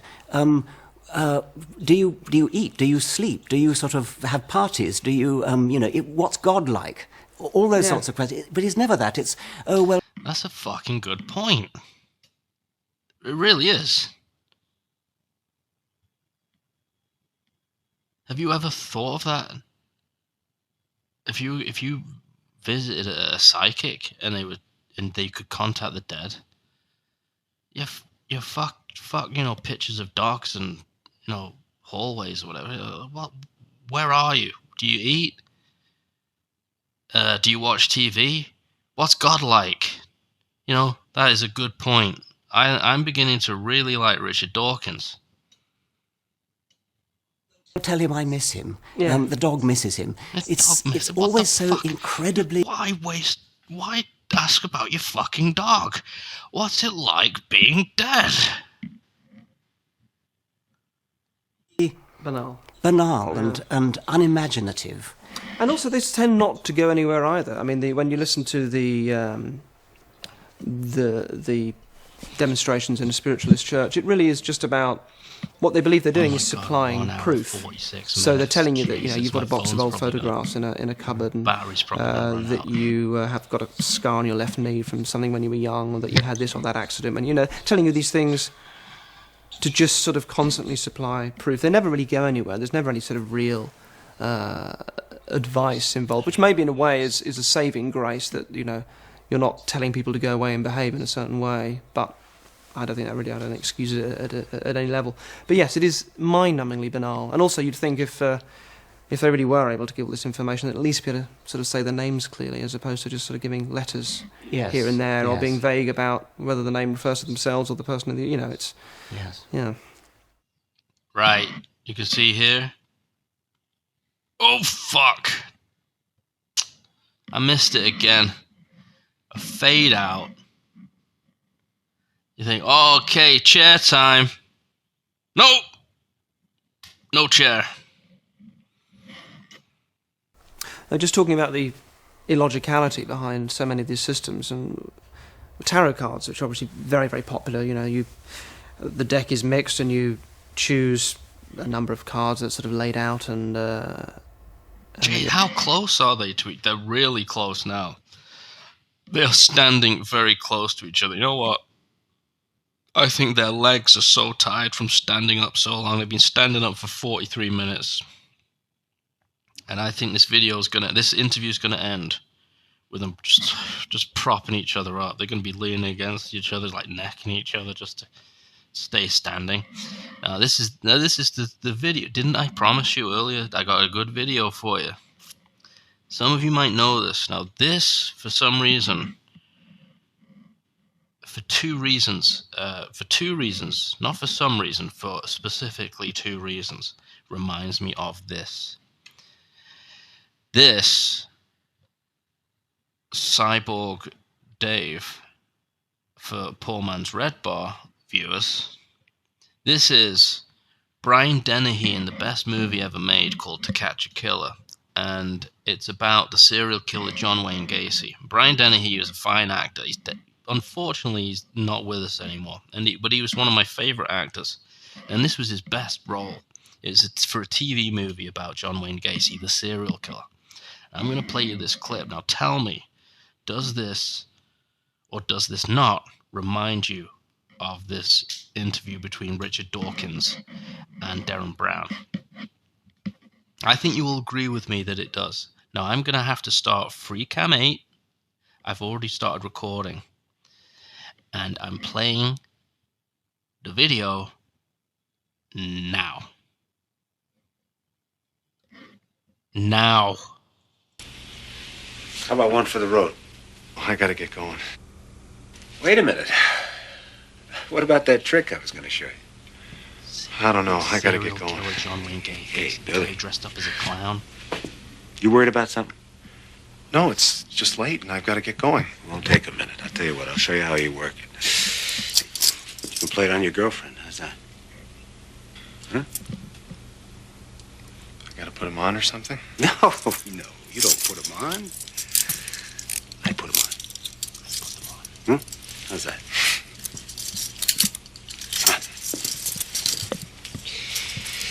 sure they're locked now.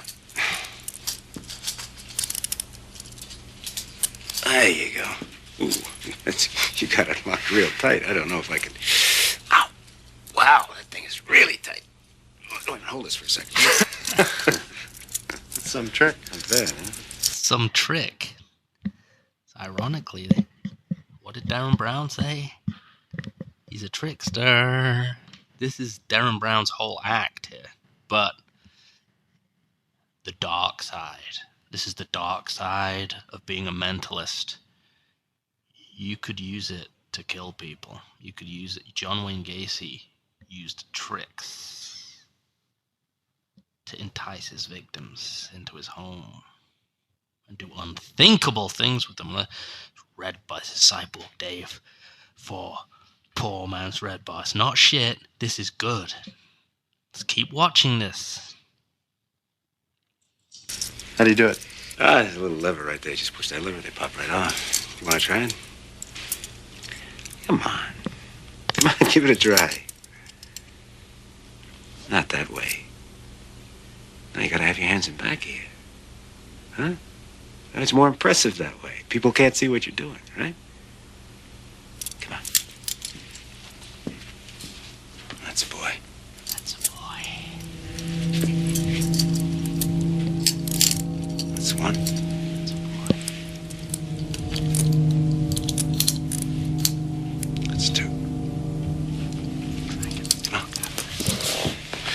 Come on, try to get out.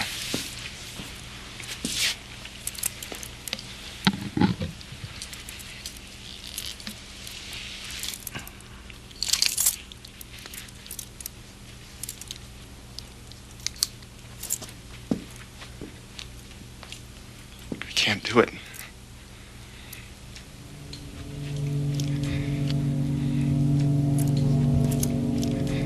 Hey, come on. Let me out. Please? Please. Please. Please. You know what the real trick is? Here's the real trick. The real trick is having the key, you stupid bastard. The real trick is having the key, you stupid bastard. That's Derren Brown. Let's keep watching. This is great. Hey, come on. Don't do this. Don't hurt me. Please, don't hurt me. Please. Say please again. Please. Come on. Please. Please, don't hurt me. Come on, pretty boy. Come on, say please. Please. Please. Come on, pretty boy. Come on, pretty boy. Say please. That's Richard Dawkins. He's getting closer and closer. That's why they're standing up for this interview. Is Richard Dawkins just wants to go, please. Come on, pretty boy. Say please. Please. You gotta have the key, you stupid bastard. And Richard Dawkins has the key. Usually it's Derren Brown. He's switched, he's turned the tables. I'm going to stop FreeCam 8 because I've ended that section of this video. Pause, and now timestamp Jules. I said Cyborg Jules. What's the next time? God damn it, we got to finish this. It's too fucking long. It's too long. I'm played. Your fortune and fate is read from them. Of course, the interesting conundrum there is that if you did the same thing 5 minutes later, you'd pick out very different cards. Again, that's another fucking good point, but you know what? Chair denied. And wait a minute. Presumably your fate and the reading would be necessarily very different if it's relying on those cards. 5 minutes later, it would be completely different. And when there've been questions about this, the answer is, oh, well, that's because your fate changes from minute to minute. It's nearly over. But then you have to think, well, so presumably to get a tarot reading, you'd have to constantly be having a tarot reading over and over again in order to know what the accurate situation is if it constantly changes from minute to minute. Does that make any sense? I thought they claimed that the act of shuffling was somehow guided by the spirits, so that the right 5 cards come to the top of the pack. That's true, but the right 5 cards, you know, if I'm a tarot reader and we shuffle and the 5 cards come out and those are the 5 cards that dictate your fate, that's great. And if you went away at that point, that's fine. I've told you your fate and I've told you everything about yourself and your past, present, and future. But if you said let's do it again, Oh, good camera work. Dude, take my Patreon money. Here it is, Dickie Dawkins. Take my money and buy a fucking tripod. And while you're at it, go to DHS and get a fucking chair. Be a good host. Be good to your guests. Yeah. if you said, great, can we just do that one more time? Would you not expect the same cards to come out because if it's fixed? It's a good question. And if there are other ones, then wouldn't we, you know... But they say, well, it's because your fate constantly changes. Each time you deal the cards out, your fate changes from minute to minute. So the only answer for you is you'd have to consistently go back. Yes. No, I've just fucked. I've just missed everything. Oh, no, I haven't. Yes, I have. No, I haven't. Yes, I have. No, I haven't. No. 45, 57, Cyborg, Jules? Yeah. Yeah. This is where things get wrong, but thank God we're near the end. This is a 2-hour video, and I've got to edit this fuck. Sorry. No, chair denied. Chair denied. It's 4608, and you think I'm cheap. I'm going to show you, like, even professionals, so-called professional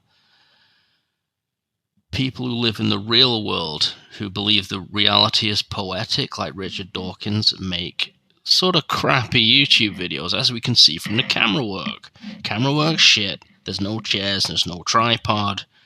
Everything is done badly. And you have the nerve, the temerity to say my videos are shit. Fuck you. Monkey see, monkey do, motherfuckers. Yeah, I'm going to start swearing more. I like it. 46. Oh, wait, yeah, I think... Yeah, 4608. What the fuck? What's this?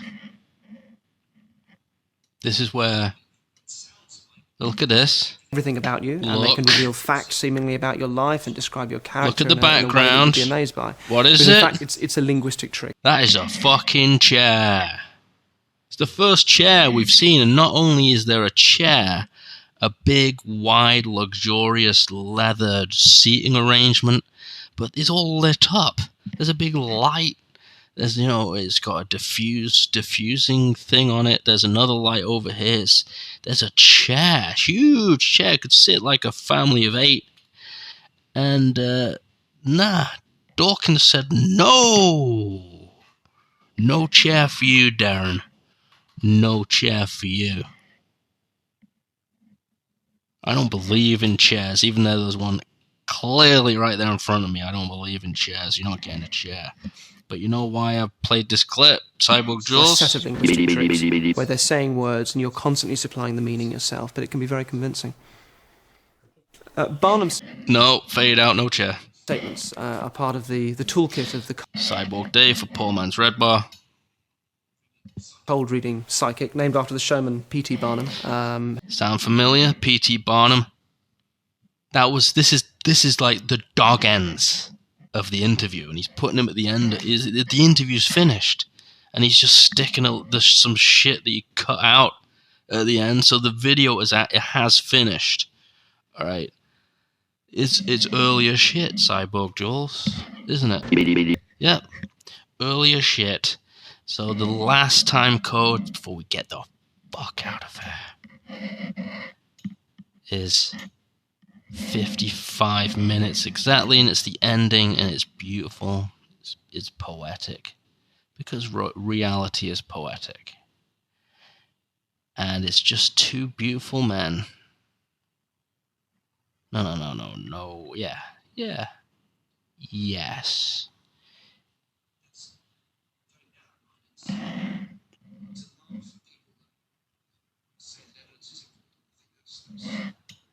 You know, it's hypocrisy of the worst kind to call them narrow-minded. Thank you very much. Thank you very much indeed. No, real pleasure. Thank you. Thanks. Two beautiful men having a charming conversation, with the added bonus of no chairs, which struck me as a bit strange. It struck me as a spectrum-like science dude's way of conducting a conversation. I think Joe Rogan should do it. He should do one of his 4-hour nattering-a-thons. God, they're boring. He should do one of those with everybody standing up. He calls himself, hard, a real dude. Can you stand up for 4 hours, Joe Rogan, and do one of your bullshit podcasts? God, they're horrible. God, they're boring. This was 55 minutes, and I'm knackered. No chair for you, Derren. But what a wonderful couple of human specimens, which makes cyborgs, of course, jealous. And look, it's time to end this shit. Alright, Cyborg Jules, you got anything to say? Whatever. This is Cyborg Dave for Poor Man's Redbar. Signing off. Sayonara. Play some outro music, Cyborg Jules. Copyright free.